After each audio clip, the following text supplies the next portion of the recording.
Échanger avec elle sur ses propositions concernant la politique du handicap. On va maintenant passer à une autre séquence et nous avons invité évidemment le parti La République En Marche à venir nous présenter son programme. Et j'ai le plaisir d'accueillir Virginie Delalande, qui est référente handicap et société à l'équipe de La République En Marche, et Valérie Opelt, qui est députée de Nantes. Je vous remercie toutes les deux d'être présentes ici. On a fait, comme j'ai dit en introduction, une petite entorse à la règle qu'on s'était fixé d'avoir une parole au moins en vidéo du candidat lui-même, puisque évidemment on comprend bien qu'en cette période de guerre en Ukraine, le candidat Emmanuel Macron ne pouvait pas nous faire cette vidéo, mais ça nous semblait important quand même de pouvoir échanger évidemment avec vous. Alors même si, et ça sera peut-être ma première question, peut-être pour Madame Opelt, c'est vrai qu'on a à ce stade pas vraiment de programme, enfin c'est même pas vraiment, on n'a pas de programme du candidat Macron sur l'ensemble des sujets et notamment sur le handicap, même si on commence à avoir quelques bribes. Mais quand est-ce que finalement on va pouvoir étudier ce programme ? Alors vous l'avez dit, c'est un candidat, mais c'est effectivement actuellement un président qui actuellement a une crise importante à gérer, en plus de la crise Covid qui est toujours présente. Mais c'est un candidat qui a une vision. Il a déjà parlé de sa vision et le programme est prévu très prochainement, il l'a annoncé. Et je voudrais quand même vous montrer sa lettre. C'est une lettre qui a été donnée aux citoyens, aux Français et Françaises. Et effectivement, sur la lettre, il est indiqué « Nous poursuivrons sans relâche notre travail pour l'inclusion de nos compatriotes en situation de handicap ». Donc il a bien une vision à apporter et il aura évidemment un programme. Eh bien, nous le lirons avec intérêt et sans doute vous allez pouvoir nous présenter en tout cas quelques axes au-delà de cette phrase qu'il y a dans cette lettre adressée aux Français pour remettre un peu de contenu.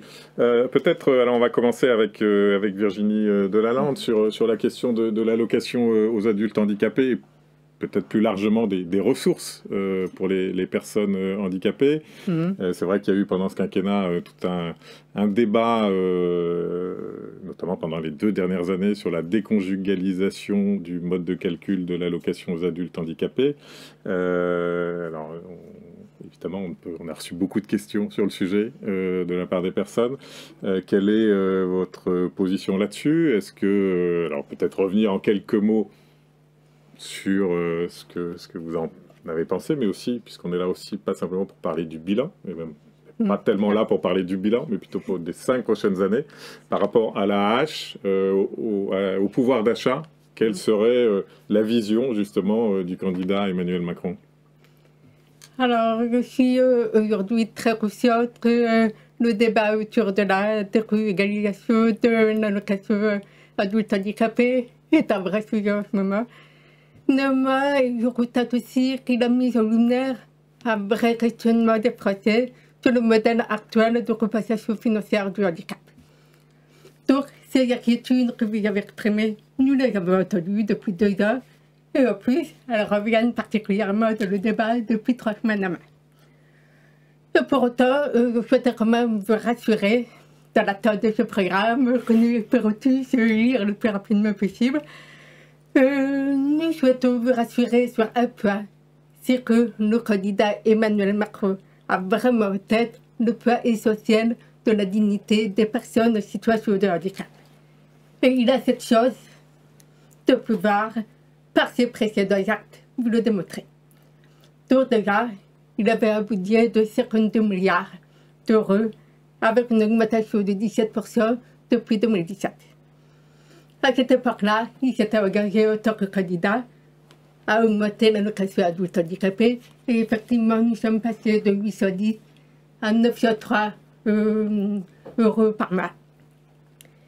Et ça a permis une augmentation à cette époque-là de 12% du pouvoir d'achat des 1 200 000 personnes en situation de handicap concernées.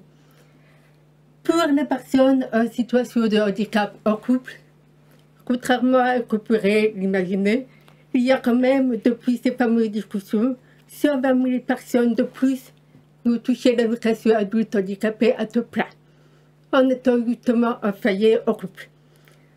Nous avons également 150 000 personnes pu bénéficier d'une attribution à vie de l'allocation adulte handicapé, qui était une revendication très forte de nous, les personnes en situation de handicap. Mais pour moi, il était important de vous rappeler que nous ne s'étions pas arrêtés à ça. Parce que quand on parle de ressources pour le handicap, on parle aussi de la prestation de compensation du handicap qui a été revue pour prendre davantage en compte la diversité des situations. Il a reconnu aussi formellement l'existence des personnes en situation de handicap qui deviennent parents. Et il les a soutenus financièrement avec une prestation de compensation spécifique qui peut aller jusqu'à 900 000 € par mois. Il a également travaillé sur les sujets de l'autonomie des personnes en mettant en place une aide à la vie partagée pour l'accompagnement au quotidien des personnes handicapées qui font le choix de vivre dans des habitats inclusifs. Et certaines peuvent aller jusqu'à 8 000 € par an. Et évidemment, nous continuons à travailler sur tous ces sujets. Et nous avons d'ailleurs à ce sujet rencontré de nombreux acteurs du handicap. Et tout au long de cette période d'écoute, nous avons cherché à comprendre quels étaient les vrais besoins derrière ces demandes pour pouvoir y apporter des réponses vraiment concrètes. Et je vous assure que notre boussole est vraiment d'assurer la dignité, l'autonomie des personnes en situation de handicap et surtout leur libre choix. Et c'est pour ça qu'aujourd'hui, l'allocation adulte handicapé, quelle que soit sa forme, est toujours au cœur des réflexions actuellement menées. Merci pour ces réponses qui abordent plusieurs points à la fois sur les ressources et sur la compensation, y compris sur le bilan. Alors, le choix qu'on fait aujourd'hui, c'est de ne pas rentrer trop dans le bilan, puisque sur un certain nombre de choses que vous avez dites, on pourrait échanger longuement, que ce soit sur la PCH parentalité, qui suscite quand même un certain nombre de questionnements auprès de nos adhérents, mais aussi sur l'allocation aux adultes handicapés, puisqu'il est évoqué, vous évoquiez évidemment la revalorisation, mais on note aussi, nous, de notre côté, que le complément de ressources, par exemple, a été supprimé, que la hache n'a pas été revalorisée via l'inflation.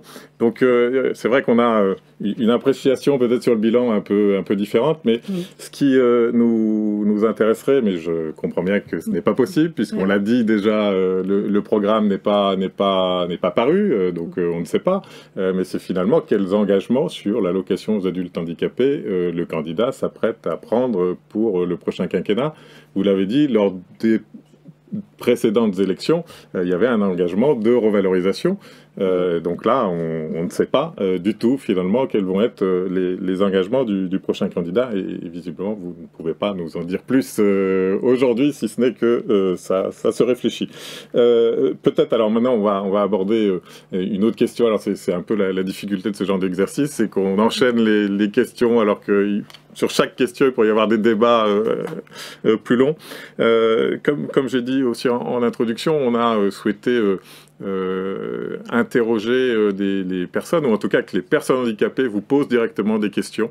Et donc on a reçu un certain nombre de vidéos, et on va passer maintenant à la question des aidants, qui est aussi un sujet majeur pour beaucoup de personnes et pour lequel nous avons reçu plusieurs questions, et je vous propose d'en écouter une.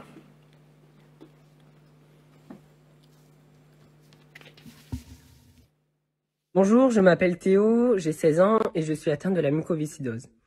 Mes parents doivent poser des jours de congé ou bien des RTT afin de m'accompagner à mes rendez-vous médicaux. Cela est assez injuste et inadapté, donc comment faire pour concilier le statut d'aidant familial avec celui de travailleur? Et plus largement, comment faire reconnaître dans la loi le rôle à part entière des aidants familiaux? Alors, la question est clairement posée et je n'ai pas grand-chose à rajouter, mais que là encore, ça va être compliqué peut-être par rapport au programme, mais comment vous voyez la possibilité d'améliorer le statut des aidants? Alors évidemment, la crise sanitaire nous a quand même montré à quel point le rôle des aidants est primordial, important, à quel point il faut lutter contre la solitude et à quel point il faut prendre soin des personnes les plus vulnérables. Alors, durant ce mandat, parce qu'on a quand même un bilan, contrairement aux autres candidats que nous avons envie de mettre en valeur, sur ce quinquennat, on a quand même voté une loi sur les proches aidants pour permettre aux personnes, et d'ailleurs on a déjà 7000 personnes qui ont pu bénéficier de cette décision, pour permettre aux personnes d'aller jusqu'au niveau du SMIC pendant une durée donnée en tant qu'aidant. Donc ça, c'est assez primordial. Vous avez aussi le Ségur de la santé qui est intervenu.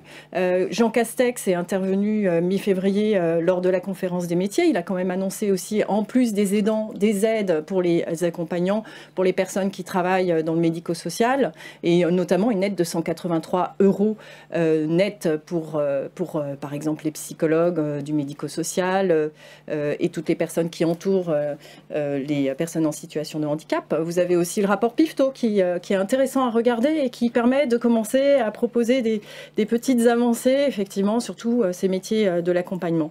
En attendant, effectivement, c'est bien l'autodétermination que nous souhaitons pousser de la personne accompagnée et son pouvoir d'agir. Et la règle première, c'est évidemment de respecter ses choix. Alors, des trucs simples qui se mettent en place via les collectivités. D'ailleurs, il y a les groupes GEM, le groupe Entraide Mutuelle, qui fonctionne bien. Je sais que moi, sur mon territoire, c'est une solution proposée qui est efficace. On a aussi une société qui doit s'adapter. C'est quand même la règle de base. La société doit s'adapter aux situations de handicap. Et la notion de répit avec des expérimentations qui sont actuellement mises en place. D'ailleurs, je pense à une expérimentation près de Nantes un maire qui propose de mettre en place des solutions de répit avec l'éducation nationale dans son école. Alors, il y a quelques petites pistes, effectivement, qui sont actuellement réfléchies, envisagées, comme par exemple l'aide aux personnes âgées. Il s'agit, par exemple, d'aller plus loin sur les notions de solitude et l'idée, c'est d'aller plus loin sur l'accompagnement. Sur les aidants, Emmanuel Macron a proposé, il en parle assez régulièrement, actuellement, sur la nécessité d'associer, de consulter.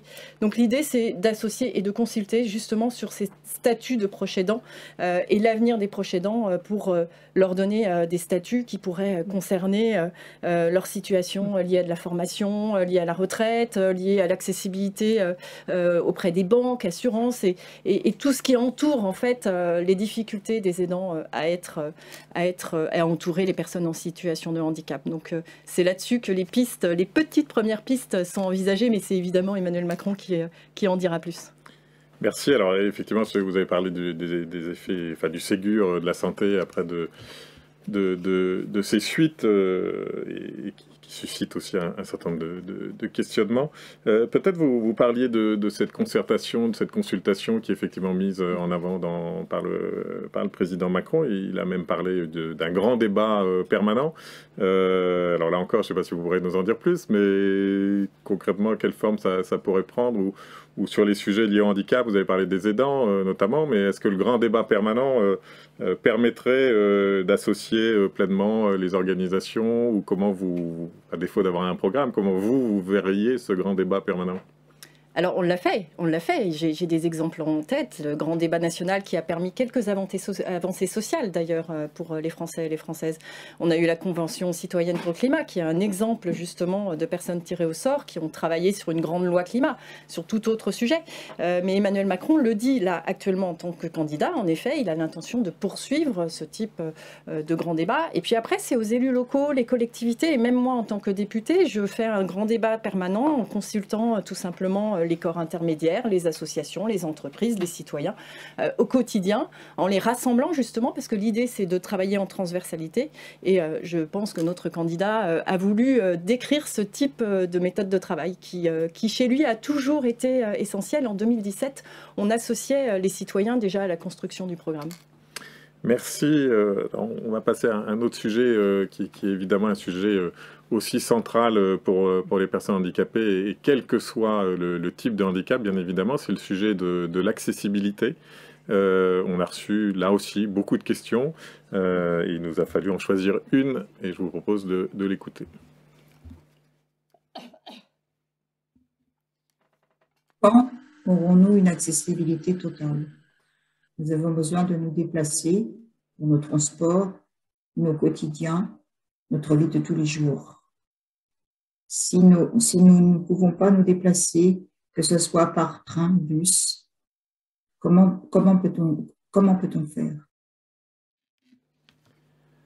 Cette question, ce témoignage met en avant particulièrement la question de l'accessibilité des transports. Mais ce qui nous intéresse aussi, enfin, au-delà de la réponse que vous pouvez apporter évidemment sur cette question précise, mais c'est plus généralement sur la question de l'accessibilité, tout type de handicap évidemment confondu. C'est vrai que ce quinquennat, pour beaucoup de personnes handicapées, est quand même marqué par la loi Elan, qui est vécu pour beaucoup comme un retour en arrière sur l'accessibilité des logements neufs, ce qui ne veut pas dire qu'il y a eu d'autres avancées. On pense notamment à l'accessibilité de la communication politique ou de la téléphonie, sur lequel il y a eu quelques avancées qui ne sont peut-être pas encore très concrètes pour les personnes, mais il y a une volonté d'avancer.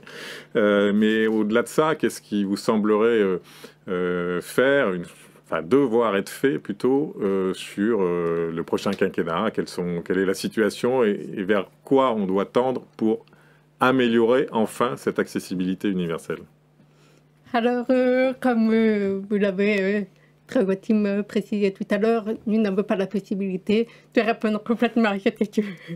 Donc, je vais vous partager les éléments que je peux actuellement partager et qui ont déjà été communiqués de manière publique. Et je vous remercie d'avoir précisé que l'accessibilité est un enjeu central, à la fois évidemment sur les sujets du bâti, du numérique, mais aussi sur l'accès à l'emploi, l'accès à l'information, l'accès à l'espace culturel et l'accès à l'espace sportif, mais aussi l'accès aux lieux de soins.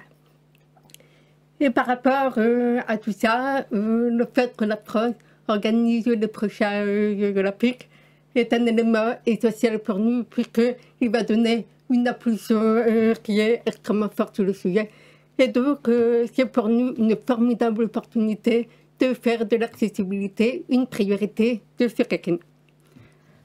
L'accès à l'emploi, nous en parlerons tout à l'heure, je vais laisser la parole à ma collègue, mais je vais plutôt vous parler de l'accès à la formation. Parce que pour nos jeunes, vous l'avez identifié ces 7 dernières années, nous avons beaucoup travaillé sur l'école inclusive qui permet à chacun de trouver sa place et le plus facilement possible. À la rentrée 2021, 400 000 élèves en situation de handicap étaient scolarisés avec une augmentation de 20% en 5 ans. Et évidemment, vous le savez, ils sont accompagnés par des accompagnants des élèves en situation de handicap. Et nous avons eu énormément de polémiques sur le sujet, sur la reconnaissance faite de leur statut. Donc nous avons beaucoup avancé sur le sujet, puisque cette reconnaissance est bien avancée. Nous leur avons permis d'avoir une sécurisation de leurs conditions d'emploi où elles sont embauchées en CDD sur une durée de 3 ans et elles peuvent à terme aboutir à un CDI, qui était une revendication très forte et d'ailleurs complètement justifiée. Il y a également une revalorisation du métier avec un renforcement de leur appartenance à leur communauté éducative. On a une formation continue qui est renforcée. Et évidemment, le candidat Emmanuel Macron va poursuivre cet effort de reconnaissance de ce statut qui est vraiment essentiel pour permettre à nos enfants de trouver leur place de citoyen de notre vie. Concernant nos étudiants, il y a aussi des choses qui vont être faites. Le budget pour l'accompagnement est multiplié par 2. Donc nous allons passer de 7,5 milliards à 15 milliards. Et il y a eu, lors de la dernière conférence nationale sur le handicap, une annonce très importante, comme celle des communautés 360.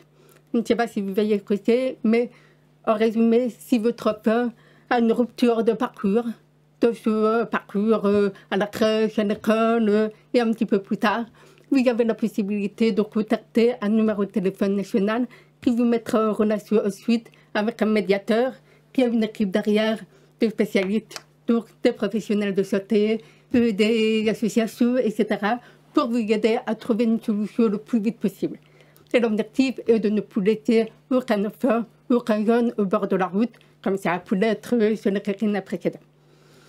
Donc, vous l'avez compris, que ce soit à l'école ou ailleurs, dans tous les sujets de l'accessibilité, nous allons évidemment continuer d'investir massivement sur ce sujet.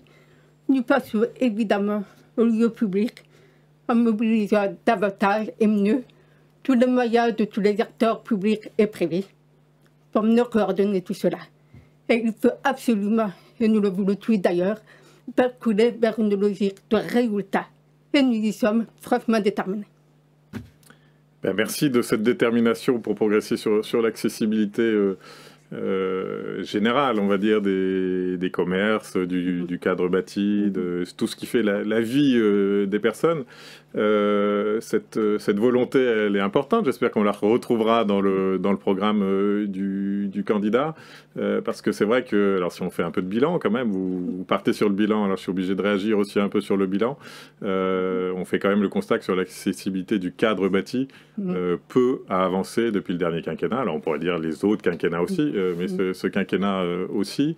Et sur la question de l'éducation que vous évoquiez, ce qu'on peut dire aussi, c'est que là aussi, vous l'avez souligné, mais que les attentes restent quand même extrêmement fortes de la part des enfants, de la part des parents, parce qu'on sait que le statut des AESH a certes été amélioré, mais doit encore être amélioré. Et on espère, on attend dans le programme aussi du candidat des mesures fortes là-dessus pour pouvoir progresser. Sur la question des comités 360, ça nous emmènerait aussi dans beaucoup de débats qu'on fera peut-être ailleurs, mais qu'ici nous n'avons pas le temps.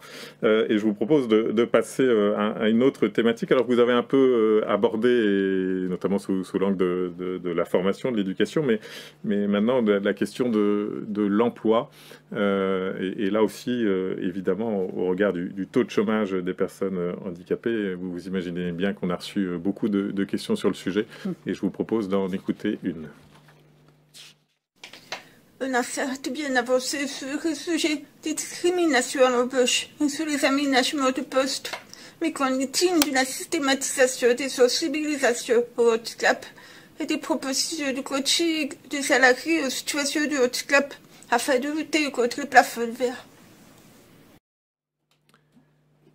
Discrimination à l'emploi, discrimination d'ailleurs dans la vie quotidienne. On sait que le handicap reste un sujet ou un motif de discrimination majeur. Il suffit de lire les rapports annuels du Défenseur des droits. Sur la question plus particulière de l'emploi, donc c'est vrai que le taux de chômage des personnes handicapées a plutôt diminué pendant ce quinquennat, mais donc ce qui est une bonne nouvelle évidemment, malgré la crise sanitaire qui pouvait faire craindre le pire. On est quand même dans une situation où le taux de chômage reste 2 fois supérieur à la moyenne, où le maintien en emploi est compliqué. On sait que les licenciements pour inaptitude sont quand même extrêmement nombreux et eux n'ont pas forcément diminué. Donc au-delà de ce bilan plutôt positif en la matière, comment, alors une fois encore vous n'avez pas le programme, mais comment vous pourriez voir une action résolue sur le sujet de l'emploi pour les personnes handicapées pour le prochain quinquennat? Oui, alors le sujet du plafond de verre d'ailleurs est un sujet que l'on retrouve assez systématiquement sur notamment les personnes qui subissent systématiquement des discriminations. Donc ça, c'est sûr que c'est le sujet principal et c'est là-dessus que nous avons œuvré, en effet, que Sophie Cluzel a beaucoup travaillé sur le sujet de l'emploi. D'ailleurs, on est passé de 18% de taux de chômage en 2018 à 14% en 2021. Alors, ça n'est pas satisfaisant, évidemment. Mais ce qui a été fait, il y a plein de choses qui ont été faites en réalité jusqu'ici qu'il faut amplifier. Il y a d'abord le duodé qui ont permis quand même de sensibiliser les entreprises à la notion de handicap. Il y a quand même plus 80% d'apprentissage. C'est important, c'est 80% supplémentaires d'apprentissage qui permettent aussi aux entreprises de s'engager. Cet apprentissage, d'ailleurs, financé entre autres par France Relance. Vous avez les CDD tremplins, les transformations des entreprises adaptées qui vont s'ouvrir plus vers le milieu ordinaire, vers les entreprises. Vous avez les référents handicap pour les entreprises de plus de 250 personnes. Voilà, ce sont quelques exemples que je peux citer déjà qui ont permis de commencer à avoir une évolution plus positive sur ce taux de chômage. Après, vous avez évidemment l'emploi accompagné, et c'est là-dessus que notre gouvernement a commencé à travailler de façon forte. C'est toujours le sujet de l'autodétermination qu'il faut travailler, avec la nécessité de permettre aux personnes en situation de handicap de choisir son avenir professionnel, d'être accompagnées, de choisir son parcours de vie. Et l'emploi accompagné, effectivement, est une des clés de réponse qui a été enclenchée. Et d'ailleurs, on voit bien que Pôle emploi, par exemple, travaille mieux avec Cap emploi. C'est une collaboration qui s'est mise en place pour permettre d'accélérer l'accompagnement du choix du projet professionnel. Et évidemment, après, il faut plus de contrats d'apprentissage. Et ça, on l'a vu, ça évolue bien de façon d'ailleurs générale. Hein, les apprentissages, le contrat d'apprentissage, c'est presque 700 000 contrats d'apprentissage qui ont été signés en 2021. C'est énorme. Donc il faut aussi aller plus loin, plus de stages. Donc là aussi, avec évidemment un accompagnement et un engagement des universités, par exemple, et des écoles. Ça a été dit, hein, et ma collègue l'a dit, en effet, 15 millions d'euros injectés auprès des universités pour commencer à travailler cette nécessité d'accompagnement au sein des écoles et des universités. La différence est évidemment une richesse, c'est cette richesse qu'il faut accompagner, c'est un changement de culture qu'il faut aussi accompagner dans les entreprises. Et puis j'ai envie de dire que là aussi, comme sur tous les sujets, il faut travailler la transversalité entre le public, l'État, les collectivités, mais aussi avec les entreprises, les associations et évidemment les personnes en situation de handicap qui, elles, doivent décider de leur avenir et de leur envie et capacité évidemment de travailler. Donc derrière, on entraîne, on revient sur l'autonomie et pour conclure, c'est vraiment le sujet du droit qu'il va falloir travailler. Merci Virginie Delalande. Sur l'emploi, vous vouliez ajouter quelque chose ou... Alors, ce que je souhaitais rajouter, c'est qu'il y a un vrai sujet sur la rencontre entre les besoins des entreprises et les personnes disponibles en situation de handicap. En fait, les entreprises n'arrivent pas à trouver ces personnes. Donc, nous allons évidemment travailler sur ce sujet pour favoriser ces rencontres, ces regroupements et le bonheur de tout le monde. Mais qu'il y a un vrai sujet qui revient régulièrement dans les rencontres avec les entreprises dans ma vie personnelle. Merci. Et peut-être il y a un autre sujet qui là nous revient régulièrement dans les contacts qu'on peut avoir. C'est la question du maintien en emploi. Et je vous invite, si c'est encore possible, à essayer dans le programme du candidat peut-être de mettre un focus sur ce sujet-là, parce qu'on sait que le maintien en emploi est quand même un sujet majeur, d'autant plus dans une société où le travail des seniors est quand même compliqué, où on connaît aussi la moyenne d'âge, on va dire, en moyenne des travailleurs handicapés. Enfin, il y a un vrai sujet de maintien en emploi et de lutte peut-être contre les licenciements pour inaptitude. Donc là encore, nous ne pouvons que faire le souhait que dans le programme du candidat, on retrouve des mesures là-dessus, parce que qui dit licenciement pour inaptitude dit aussi après souvent une exclusion rapide du monde de l'emploi, mais aussi de la société, avec une diminution des ressources, donc un sujet évidemment majeur. Un autre sujet qui nous semble assez crucial pour le prochain quinquennat, c'est la question de la 5e branche de sécurité sociale dédiée à l'autonomie. Alors ça peut sembler un peu techno comme concept, mais en tout cas, c'est derrière tout ça la possibilité de financer de la compensation individuelle, collective, de financer aussi le statut des aidants, dont on a parlé un peu avant.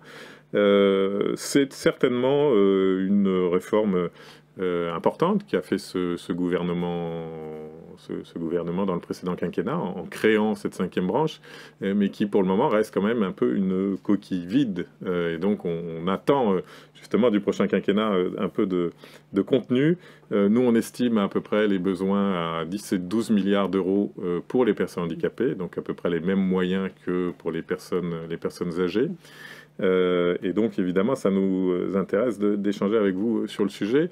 Alors on n'a pas non plus là de programme du candidat, si ce n'est sa vidéo de ce week-end où il parle quand même dans un de ses axes de travail pour le prochain quinquennat de l'autonomie, mais en ne parlant que de l'autonomie pour les personnes âgées, ce qui est de nature à nous inquiéter un petit peu, puisque pour nous l'autonomie concerne bien toutes les personnes, quel que soit leur âge, l'état de santé et leur handicap. Au-delà de cette vidéo peut-être, ou même que vous allez peut-être pouvoir nous l'expliquer, mais comment vous voyez, vous, l'évolution de ce dossier majeur, puisque qui dit plus de moyens, qui dit une branche, dit aussi plus de droits pour les personnes en situation de handicap. Comment vous voyez ce sujet, Madame Opel? Oui, alors sa vidéo, je l'ai écoutée effectivement, et il parle du grand âge, mais il parle aussi d'inclusion. Il le dit, il a même insisté avec des pauses pour justement mettre en avant cette nécessité d'inclusion. Je voudrais quand même revenir effectivement sur cette 5e branche. C'est quand même une décision assez historique, c'est le seul qui l'a fait. C'est une ambition sociale derrière qu'il a voulu mettre en avant avec cette 5e branche. C'est historique et finalement c'est la protection sociale du 21e siècle que nous sommes et que nous avons commencé à construire. Évidemment, il y aura une suite qui répond de façon globale au sujet de la perte d'autonomie. Alors oui, je ne voudrais pas rentrer spécifiquement dans l'aspect trop technique, parce que je ne suis pas sûre que ça intéresse beaucoup les personnes qui nous écoutent aujourd'hui. Mais l'idée, c'est quand même un pilotage, une nouvelle gouvernance du CNSA qui va piloter cette 5e branche. C'est un budget quand même, je tiens à le rappeler, de 32 milliards d'euros sur cette 5e branche. C'est important et ça montre à quel point c'est une nécessité et une priorité pour Emmanuel Macron de pouvoir construire cette 5e branche.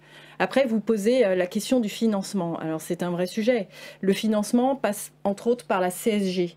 Et quand on regarde le système technique de la CSG, ça passe derrière par la croissance, par l'emploi. Et Emmanuel Macron, qui parle régulièrement de valeur travail et qui a fait en sorte que la croissance puisse augmenter fortement durant ce quinquennat, il parle aussi régulièrement actuellement de plein emploi, entraînera évidemment une augmentation du financement via cette CSG. Mais je voudrais quand même revenir au sens de cette 5e branche, parce que c'est bien là l'essentiel et le but de cette 5e branche. En 2021, on a donc voté effectivement à l'Assemblée nationale la construction de cette 5e branche. En 2022, on a commencé à travailler le sujet des aides à domicile avec une augmentation de leurs revenus et les congés proches aidants, on en a parlé tout à l'heure. Et l'idée, c'est bien de renforcer les moyens en lien avec les besoins sur les sujets d'autonomie, de droit et donc de financement de tout ce qui concerne l'accessibilité universelle. L'idée aussi, c'est bien la réforme du grand âge. Il en a parlé aussi dans la vidéo de cette réforme du grand âge. Il en parle aussi dans sa lettre de candidature. Donc c'est sans doute un grand chantier qui, je l'espère, sera annoncé. Et enfin, l'idée aussi sur cette 5e branche, c'est là aussi retravailler en transversalité avec les collectivités, notamment les départements qui ont cette compétence liée à l'autonomie, qui ont cette compétence sur nos territoires pour mettre en œuvre toute la politique handicap. Merci. Alors pour préciser un peu, et puis peut-être pour enrichir le programme, effectivement, si la 5e branche ne se résumait qu'à une loi grand âge, avec des tas de guillemets, parce que c'est évidemment extrêmement important, pour nous, on n'aurait pas la réforme historique qu'on appelle de nos voeux. Nous, on considère que la 5e branche doit bien concerner les personnes handicapées, et ça veut dire avec des moyens supplémentaires qui, effectivement, il va falloir chercher, et peut-être une programmation, parce qu'on se doute bien qu'on ne va pas pouvoir faire tout de suite, mais en tout cas, si on veut élargir la prestation de compensation, si on veut la revaloriser, déjà, elle n'a pas été revalorisée depuis un certain temps, si on veut avoir aussi plus d'établissements pour répondre aux besoins d'un certain nombre de personnes handicapées, il va évidemment falloir trouver des moyens, et pour nous, cette 5e branche, c'est vraiment le sujet centrale du prochain quinquennat, voire peut-être des 2 prochains, puisque créer une branche, ça ne se fait pas non plus du jour au lendemain, vous l'avez dit, il faut déjà poser les débuts pour après l'enrichir, mais en tout cas, important pour nous que dès le début du quinquennat, finalement, il y ait une programmation sur le sujet. Non, je voudrais quand même ajouter que ce n'est pas uniquement le grand âge qui est travaillé là, c'est bien l'autonomie, donc ça concerne évidemment les personnes en situation de handicap, et c'est pour cette raison aussi qu'il va y avoir des transferts de branches, branche autonomie, branche effectivement grand âge, qui vont être effectivement regroupées sur cette 5e branche, donc c'est pas uniquement le grand âge qui est travaillé ici. Très bien. Autre sujet sur les déserts médicaux, qui est aussi un sujet sur lequel on a reçu des questions, et je vous propose d'en écouter une. Bonjour, Didier Monville de Nous aussi le Havre. Les déserts médicaux sont un problème pour les personnes qui ont besoin de soins. Comment allez-vous répondre à ce problème? Merci de votre réponse. Virginie Delalande sur les déserts médicaux, alors que c'est un sujet qui évidemment est plus large que la question de l'accès aux soins des personnes handicapées, mais évidemment qui concerne aussi les personnes handicapées. Est-ce que là-dessus, vous avez des éléments de réponse à apporter?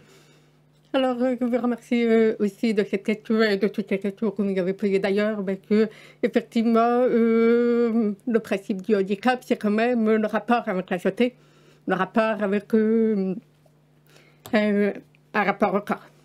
Et donc, par rapport à ça, encore une fois, je vais demander un petit peu de patience, mais ce que je peux déjà partager assez rapidement aujourd'hui, c'est qu'il a déjà dévoilé 3 propositions sur le sujet. Donc, continuer à augmenter le nombre de postes de médecins, en faisant sauter le fameux numéro plus pour la formation des médecins. Alors, bien sûr, nous savons pertinemment que ça n'a pas forcément un impact immédiat, mais en attendant, il y a réguler l'installation des professionnels de santé pour rendre les territoires ruraux plus attractifs. Et surtout, un point qui va particulièrement nous intéresser, nous les personnes en situation de handicap, c'est garantir pour les femmes, pour les enfants en bas âge et les personnes qui ont des maladies chroniques l'accès à un professionnel de santé sur tout le territoire et par téléphone quand le médecin traitant n'est pas disponible. Et par ailleurs, vous l'avez souligné, il a aussi amorcé le virage d'une médecine préventive en complément de la médecine curative que nous connaissons déjà. Et donc là, il va mettre en place des check-ups complets et gratuits à différents âges de la vie, avec un focus sur certaines pathologies particulières, parce que nous savons que c'est celles qui viennent le plus souvent de notre vie des citoyens. Et nous avons également sur cette prévention une intervention au niveau des écoles, puisqu'il va y avoir des dépistages plus précoces, plus efficaces et plus systémiques. Donc en fait, vous comprenez, même si je ne peux pas tout vous dévoiler aujourd'hui, la lutte contre les déserts médicaux, comme tous les autres sujets, est vraiment une préoccupation sur laquelle nous travaillons. Et nous allons mettre en œuvre tous les leviers nécessaires qui viront à construire ensemble. Parce que je rappelle que l'objectif, c'est le nous, entre nous ensemble, au plus près du terrain et aux côtés des élus. Parce que les élus aussi sont très très concernés par cette problématique et ils nous la remettent régulièrement. Donc, ce travail collectif est vraiment un appel. Parce que nous n'avons pas toujours toutes les réponses et si vous les avez, nous sommes vraiment preneurs pour travailler ensemble. Très bien, merci. On peut espérer que dans le prochain quinquennat, nous pourrons travailler ensemble, en tout cas évidemment avec le président ou la présidente élue et ses équipes. Peut-être là on est déjà quasiment au terme de l'entretien. Ça passe évidemment vite quand on va aborder plusieurs sujets. Peut-être, je vous laisse conclure, mais peut-être soit sur une proposition enfin non, il n'y a pas de proposition, donc vous ne pouvez pas nous présenter une proposition qu'on n'aurait pas évoquée, mais peut-être sur un sujet, ou peut-être nous dire pourquoi ou comment vous pensez que le président pourrait faire mieux dans le prochain quinquennat que ce qu'il a fait dans le précédent, ou qu'est-ce qu'il va pouvoir développer plus sur la question de la politique du handicap. Un mot de conclusion, les deux, ou l'une d'entre vous, je ne sais pas. Je commence. Et... Non, effectivement, notre programme va être, le programme d'Emmanuel Macron va être présenté très bientôt. Mais je voudrais quand même rappeler qu'en 2017, il en a fait sa carte blanche, le sujet handicap. Il a aussi lancé la stratégie autisme, qui était ambitieuse, notamment sur la recherche et sur le diagnostic précoce.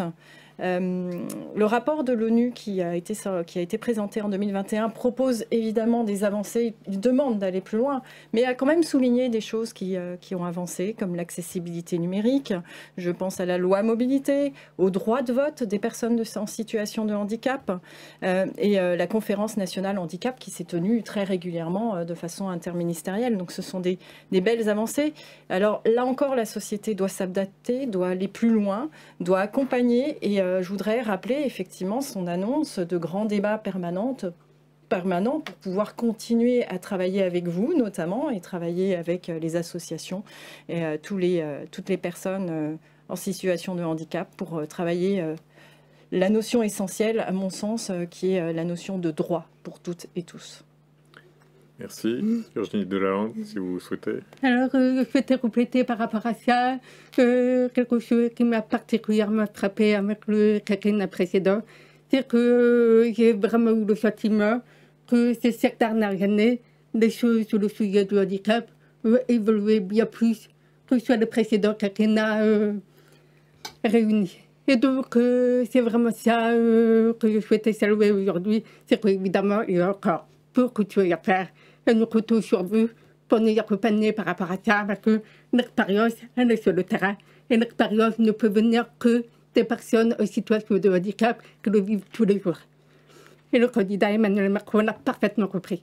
Donc, c'est le moment aussi, pour nous, les personnes en situation de handicap, de vraiment transformer notre société pour qu'elle nous ressemble et pour qu'elle soit, en fait, celle que nous voulons pour nous et pour nos enfants. Merci beaucoup, mesdames, d'être venues ici en plateau. Merci Virginie Delalande, référente handicap et société du parti La République En Marche, et Valérie Opelt, députée République En Marche aussi de Nantes. Merci de cet entretien. Alors évidemment, vous l'avez compris, on va lire avec attention le programme dès qu'il sera paru. Je vous propose maintenant de poursuivre